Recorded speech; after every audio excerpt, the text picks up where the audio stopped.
Let's start off our discussion with the subsection of endoplasmic reticulum, जो कि एक another single membrane bound organelle है.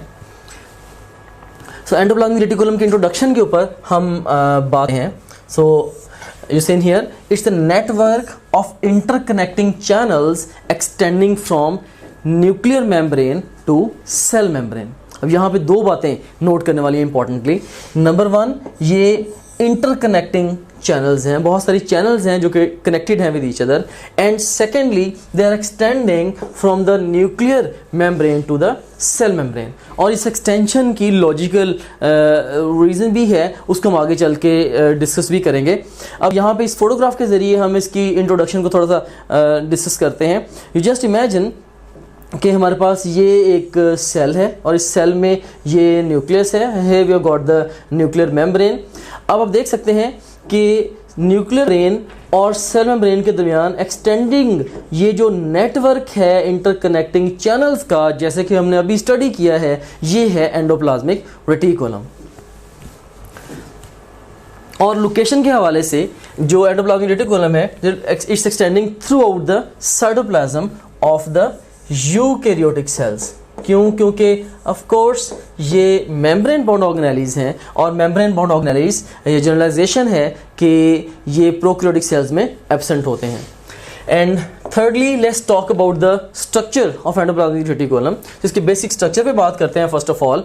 सो basic structure के हवाले से ये इंटरकनेक्टिंग चैनल्स पे मुश्तमिल है विच कंसिस्ट ऑफ सिस्टर्ना. अब सिस्टर्ना बेसिकली क्या है? सिंपलेस्ट वर्ड्स में कह सकते हैं these are basically the flattened sacs. Cisterna जो है दीज आर फ्लैटेंड सैक्स जिनके अंदर कुछ ना कुछ मटेरियल होता है, या इसको आप इस तरह से भी कह सकते हैं कि द स्फेरिकल और tubular membranes having material inside. सो बेसिक स्ट्रक्चर जो है एंडोप्लाज्मिक रेटिकुलम का, ये सिस्टर्ना पे मुश्तमिल है और cisterna of the interconnecting cisterna पे मुश्तमिल है और अल्टीमेटली फिर वो सिस्टर्ना जो है वो इंटरकनेक्टिंग भी होंगे. सो सिंपलेस्ट वर्ड्स में मैं ये भी कह सकता हूँ कि बेसिक स्ट्रक्चर एंडोप्लाज्मिक रेटिकुलम का इंटरकनेक्टिंग सिस्टर्ना पे मुश्तमिल है.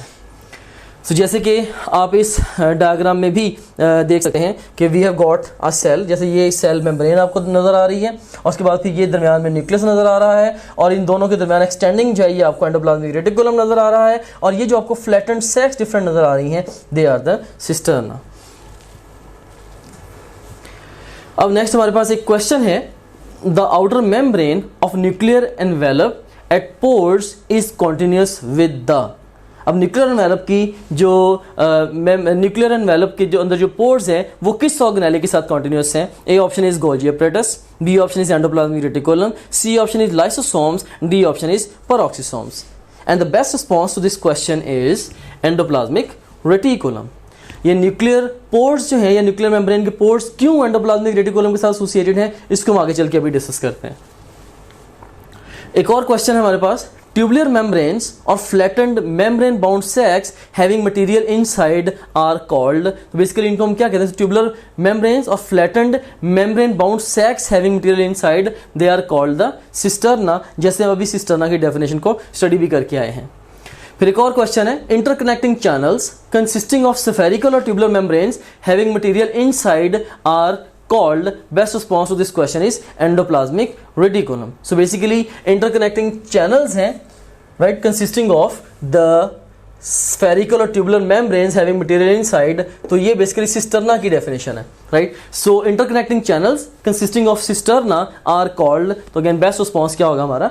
endoplasmic reticulum. सो अब हम इसकी मॉर्फोलॉजिकल फॉर्म्स को डिस्कस करते हैं एंडोप्लाज्मिक रेटिकुलम की.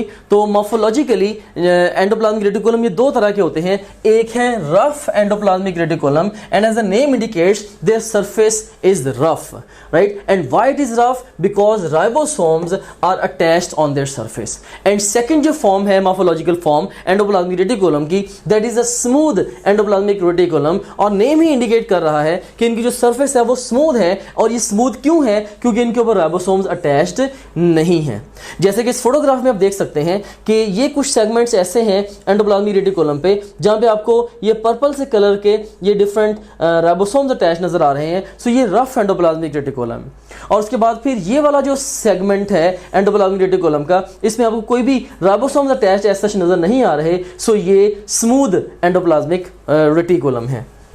So rough is rough because of ribosomes and smooth is smooth because of the absence of the ribosomes.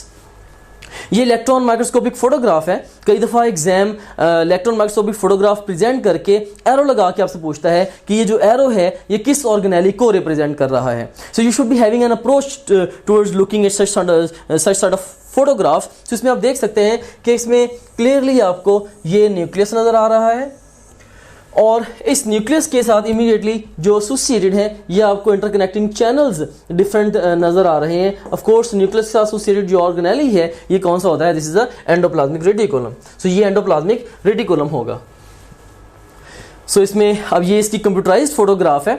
इसमें आप देख सकते हैं कि हमारे पास ये रफ एंडोप्लाज्मिक रेटिकुलम है ये वाला सेगमेंट, और फिर ये वाला जो सेगमेंट है ये स्मूथ एंडोप्लाज्मिक रेटिकुलम है without the ribosomes attached on their surface. अब हमारे पास ये क्वेश्चन है which is not function of smooth endoplasmic reticulum. इसमें हम देखें detoxification of harmful drugs, A option. B option है storage and release of calcium in the skeletal and cardiac muscle cells, और चार्ली ऑप्शन है transmission of impulses in muscle and nerve cells, and D option है fatty acid metabolism. अभी आगे चल के इससे function को डिटेल से डिस्कस करते हैं और हम ये देखेंगे कि ये ए, बी और सी ये तीनों ही बेसिकली स्मूथ एंडोप्लाज्मिक रेटिकुलम का फंक्शन है। हाँ, अगर नहीं फंक्शन है इसका तो ये फैटी एसिड मेटाबॉलिज्म है। फैटी एसिड मेटाबॉलिज्म हम ऑलरेडी स्टडी कर चुके हैं। ये किसका फंक्शन है? This is a function of the mitochondria. So best response to this question is delta.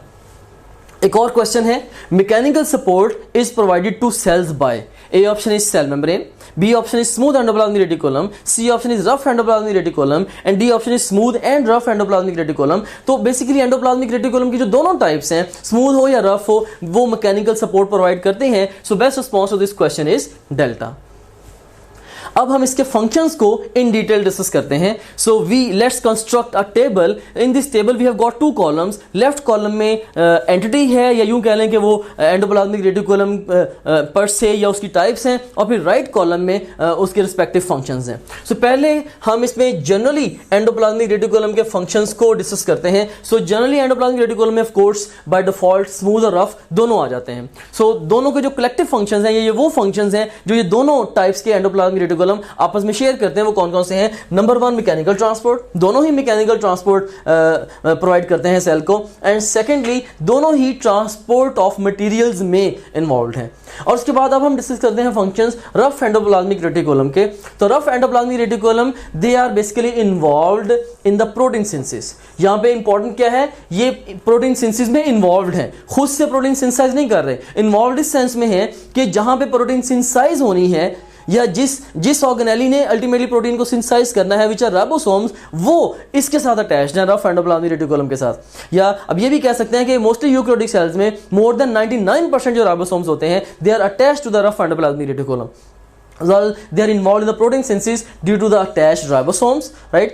So cells which are actively involved in large amount of protein synthesis have prominent rough endoplasmic reticulum. Biology में एक generalise सा notion है, structure determines the function. तो जिस तरह का function होता है उसके अकॉर्डिंगली स्ट्रक्चर होता है। स्ट्रक्चर और फंक्शन इनका आपस में कोरिलेशन होता है।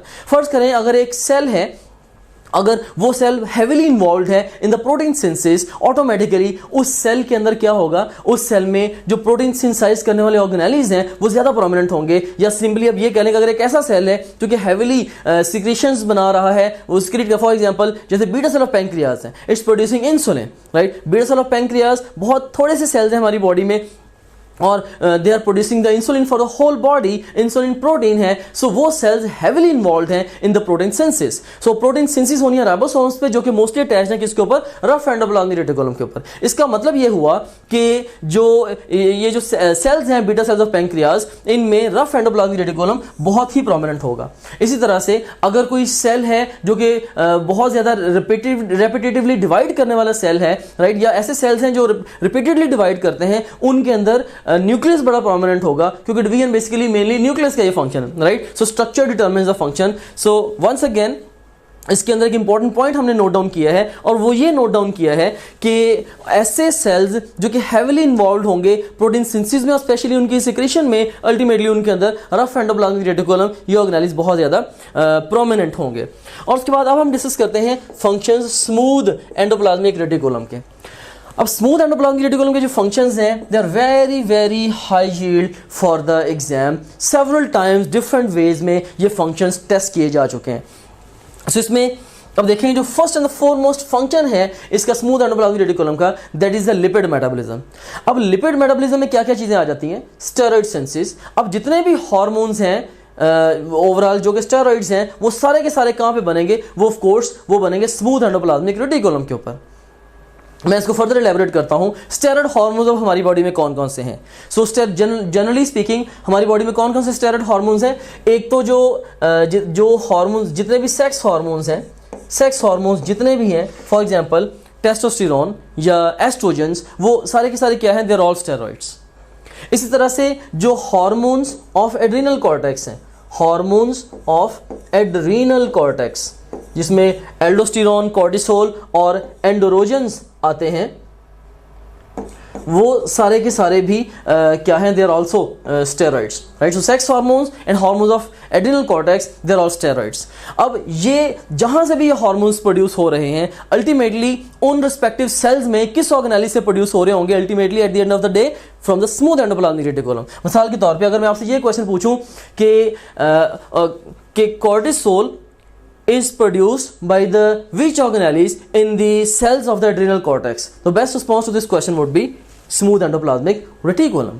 इसी तरह से अगर मैं आपसे ये पूछूं कि एल्डोस्टेरोन एड्रिनल कॉर्टेक्स के सेल्स में किन ऑर्गेनेल्स से प्रोड्यूस हो रहा है, जो कि स्टेरॉइड है, अगेंस्ट स्टेरॉइड सिंथेसिस किसका काम है? स्मूथ एंडोप्लाज्मिक रेटिकुलम का, राइट। सो स्टेरॉइड सिंथेसिस में इन्वॉल्व है। इसी तरह से लिपोलिसिस या ब्रेक डाउन ऑफ लिपिड्स जो है, ये भी स्टार्ट होती है कहां पे? In the smooth endoplasmic reticulum.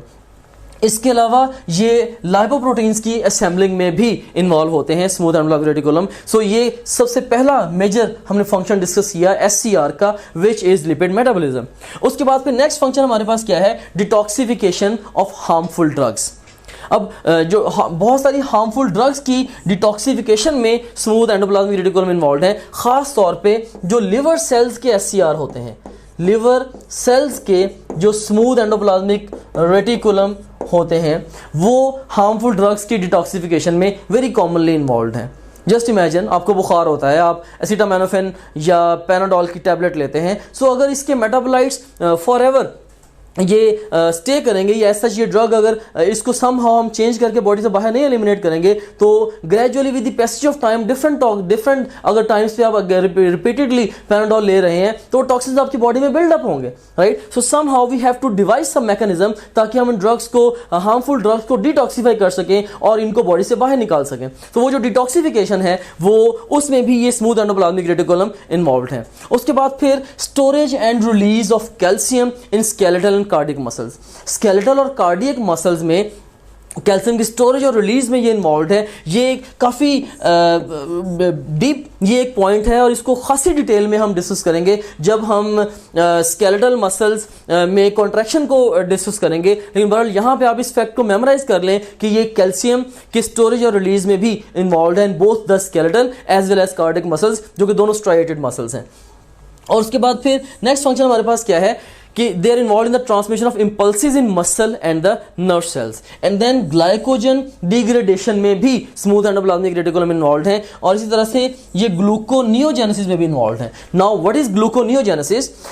किसी भी नॉन कार्बोहाइड्रेट सब्सटेंस से ग्लूकोज का बनना, किसी भी नॉन कार्बोहाइड्रेट सब्सटेंस से ग्लूकोज का बनना, this is gluconeogenesis, right? So generation of glucose from non carbohydrate substances, right? सो जैसे कि पायरूवेट पायरुवेट और ग्लूकोजेनिक अमाइनो एसिड से अल्टीमेटली ग्लूकोज का बन जाना, तो ये क्या होगा, gluconeogenesis. So smooth endoplasmic reticulum ये ग्लूकोनियोजेनेसिस में भी इन्वॉल्व है। चलिए अब हम इस स्लाइड को समराइज करते हैं। हमने जनरलाइज फंक्शंस पढ़े एंडोप्लाज्मिक रेटिकुलम के, जिसमें मैकेनिकल सपोर्ट और ट्रांसपोर्ट ऑफ मटेरियल्स है। उसके बाद फिर हमने रफ एंडोप्लाज्मिक रेटिकुलम का जो मेजर फंक्शन स्टडी किया वो ये स्टडी किया कि राइबोसोम्स के अटैचमेंट की वजह से ये प्रोटीन सिंथेसिस में हेवीली इन्वॉल्वड है और ये उन सेल्स में ज्यादा प्रोमिनेंट है जो कि प्रोटीन सिंथेसिस बड़ी एक्टिवली कर रहे हैं। और उसके बाद हमने स्मूथ एंडोप्लाज्मिक रेटिकुलम के फंक्शंस को स्टडी किया, जिसमें लिपिड मेटाबॉलिज्म, हार्मफुल ड्रग्स की detoxification, storage and release of calcium in the striated muscles, उसके बाद फिर नर्व इंपल्स की ट्रांसमिशन में इन्वॉल्वड है, फिर ग्लाइकोजन डिग्रेडेशन और इवन ग्लूकोनियोजेनेसिस में भी स्मूथ एंडोप्लाज्मिक रेटिकुलम इन्वॉल्वड है। So that's all about the endoplasmic reticulum. I will see you again in the next subsection.